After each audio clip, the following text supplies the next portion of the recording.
The construction of our new home started. My husband unfortunately lost his job. He had agreed to contribute half of the mortgage, even considering taking on part-time work, but ultimately did not follow through with finding employment. Upon the completion of our new house, my husband proposed something quite daring. I've chosen to gift this house to my lovely niece as a wedding present. If you disagree with my idea, we can simply purchase another house. We should end our marriage right away. Surprised by his secret, I quickly agreed to divorce if that's what he wanted. John grinned, believing he had succeeded.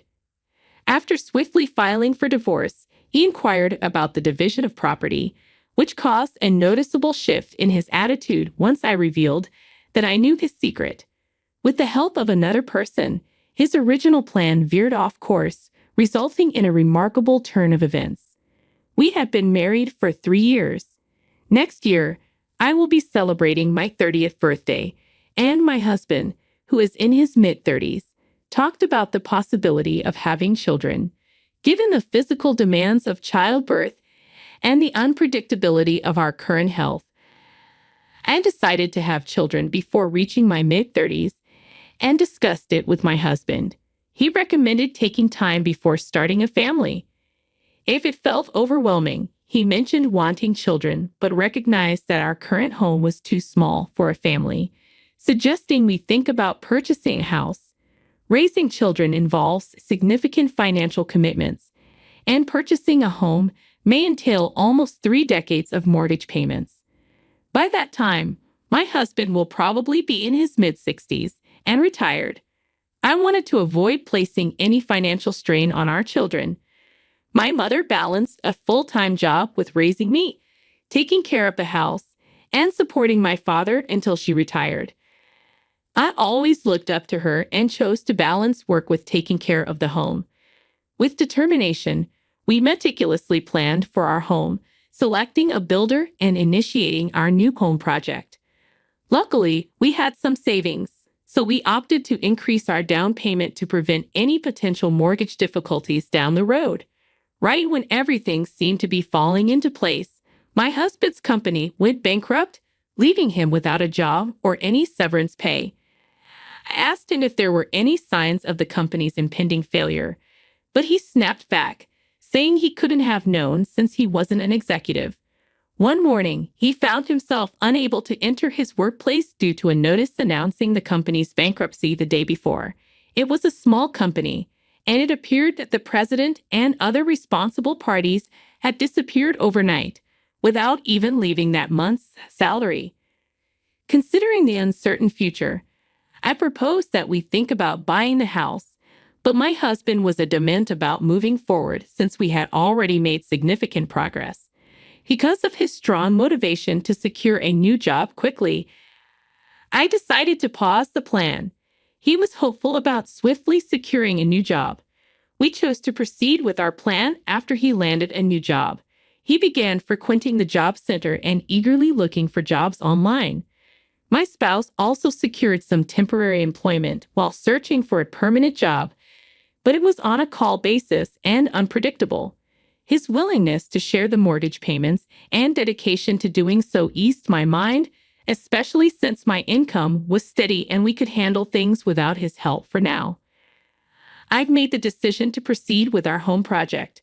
So far, my husband may appear dedicated and responsible, but he has a peculiar obsession with his niece, the daughter of his much older sister. She became a mother at a young age, and my husband, who became an uncle early on, showered his niece with love and attention. Even though they lived far apart, during occasional visits, he would generously send expensive gifts and give her money that exceeded expectations. On one occasion, he even surprised her with a Christmas present of $1,000, which I thought was too much. When unexpected expenses arose, he chose to prioritize gifts for his niece over our budget, causing me to question his priorities. His kindness toward his niece often left me dismayed. Currently without a job, he didn't use our savings for his niece, but spent extended periods outside, supposedly looking for work, coming back home later than when he had a job. Although his enthusiasm to secure a job was admirable, he started to neglect our home project, leaving all decisions to me. He requested that I take care of all the paperwork, with the intention of having only his name on the joint ownership. I kindly prompted him to take an interest in our home, and he reacted with frustration, mentioning his exhaustion from searching for a job. I was concerned that he might later claim that because I made all the decisions, I should be accountable for the mortgage payments. When discussing payment arrangements, he preferred to maintain his personal savings until securing a job, focusing on future emergencies rather than immediate needs. He strongly suggested that I take over the mortgage payments for now, which seemed much more convenient for him than our original agreement. I asked him to sign a loan agreement for the duration I would be covering the mortgage, wanting to establish my position. He kept expressing his concerns but eventually agreed when he understood that pushing him about his job search could cause problems. John has promised to reimburse me for half of the mortgage payments I covered while he was unemployed once he finds a new job. I managed to obtain his signature on the agreement and kept it safe in a place where he wouldn't stumble upon it. However, there were several occasions when the commitments we first made unraveled before our new home was finished. First, John, who had mentioned he would secure a job swiftly and wouldn't be selective, struggled to find employment as the completion of our new home neared. In addition, he turned down multiple offers from the temp agency he signed up with, providing different reasons. Hated the idea of supporting a husband who made no effort, so I pressed him to find a job many times, but he always dodged the issue, leading to more arguments. During this time, our new home was finished and prepared for us to move in. However, given the circumstances, the idea of moving in with John appeared challenging. Actually, I had collected different pieces of information since he lost his job, such as his ongoing struggle to secure employment. I have several things I'd like to confirm and discuss. When John was heading to the job center, I went up to him as usual. "Would you like to spend today with me?" I mentioned to him that there was something important I wanted to discuss.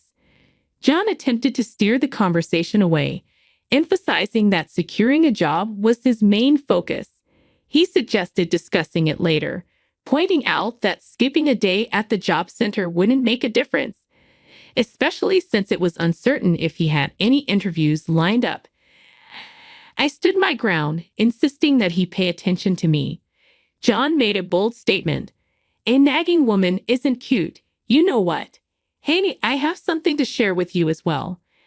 I thought I could be patient, but since it's positive news, now is the perfect moment. My niece is getting married, and I've chosen to gift her the new home. We can divide the mortgage and continue making payments jointly. I was surprised by his generous gestures towards his niece in the past, but giving her a whole house, why did he decide on something so important without talking to me beforehand? This was the first time I heard about his niece's upcoming wedding.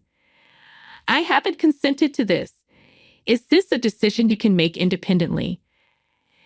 Inquired further. After that, John threatened divorce if I disagreed. He mentioned the idea of constructing a new home, but there has been no progress so far. He was unable to find a job. However, he continued to make vague commitments about securing employment. Although his words seemed believable, his behavior did not align. I chuckled in amazement at his words, as I had already expected his outlandish idea of giving a whole house to his niece. That matter must be related, right? I was curious to see his reaction, so I asked him a lot of questions. "Are you kidding? Currently, I am not employed. You're generously giving your niece a house that still has a mortgage on it. Do you think she'd be pleased with that? How could someone think of giving away a house that we're still paying a 30-year mortgage on?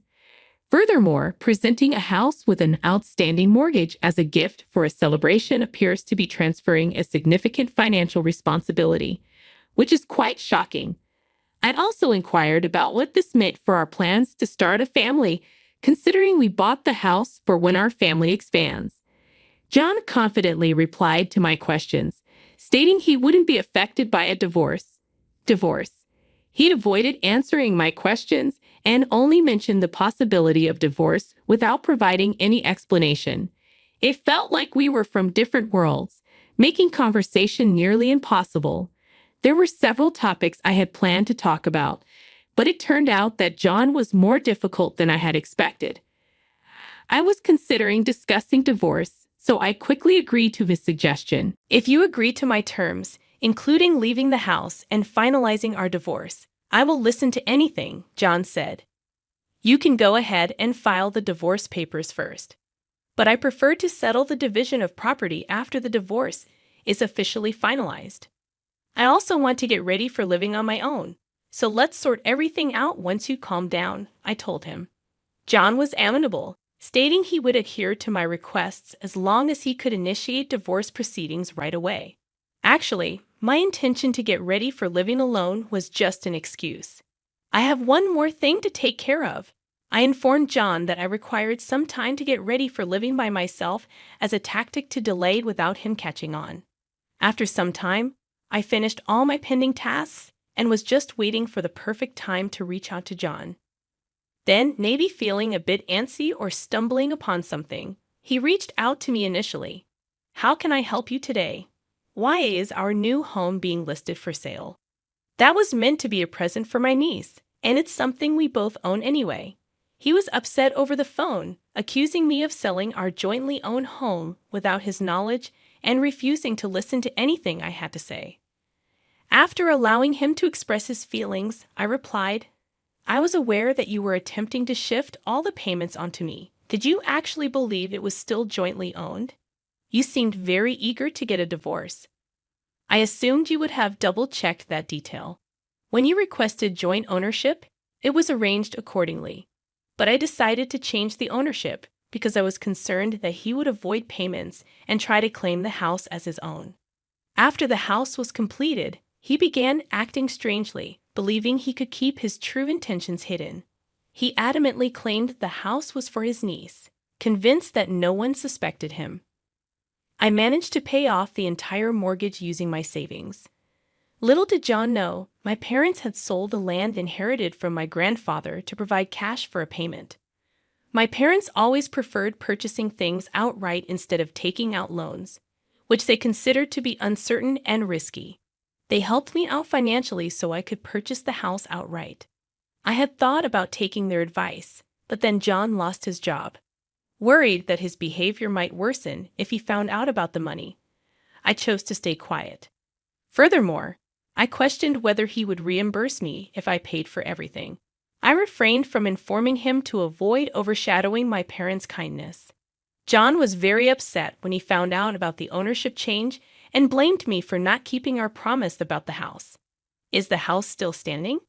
Is it still intact and suitable for living? Don't worry about it if it ends up in someone else's hands. If you truly desire it, you have the option to repurchase it.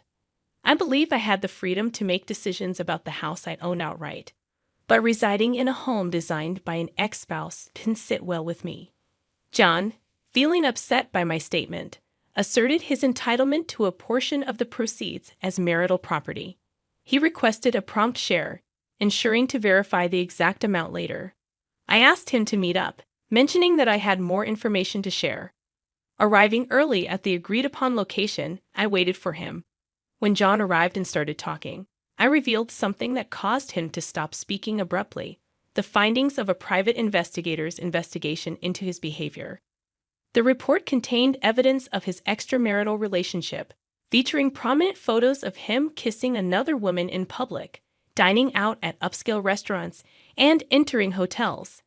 It was mentioned that even though John had initially searched for a job after losing his job, he eventually started meeting the other women frequently, stating that he was single and having difficulty finding work because of the recession, which made her feel sympathetic towards him. He appealed to her sympathy and persuaded her of his financial struggles, which ultimately led her to provide him with financial assistance, behaving in a way similar to a con artist proposing marriage. I felt unwell upon discovering that he had intensified divorce discussions due to his frustration with various issues, such as the mortgage and his lack of empathy. The other woman was more accommodating and understanding, making it easier for him to control her compared to me, intending to replace me with her. The tale of giving the house was simply a strategy to speed up our divorce, an excuse he believed he could use if I declined. However, he was incorrect in believing he had influenced me. Actually, I was the one behind it all. I decided to hire a private investigator after noticing John's unusual actions and learning about his unfaithfulness. His reason for giving the house to his niece caught me off guard, but I had already made up my mind to divorce him when I found out about his affair.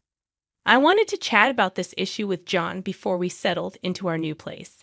At first, I intended to talk to him about his unfaithfulness and let him know that I wanted a divorce. Despite his irrational behavior, I noticed he was unable to engage in a reasonable conversation. I chose to let him believe he was in control while I strategized my next moves behind the scenes. I confronted John with all the evidence I had gathered. I have concrete proof of your affair. Given all this evidence, it's impossible to argue your way out of it.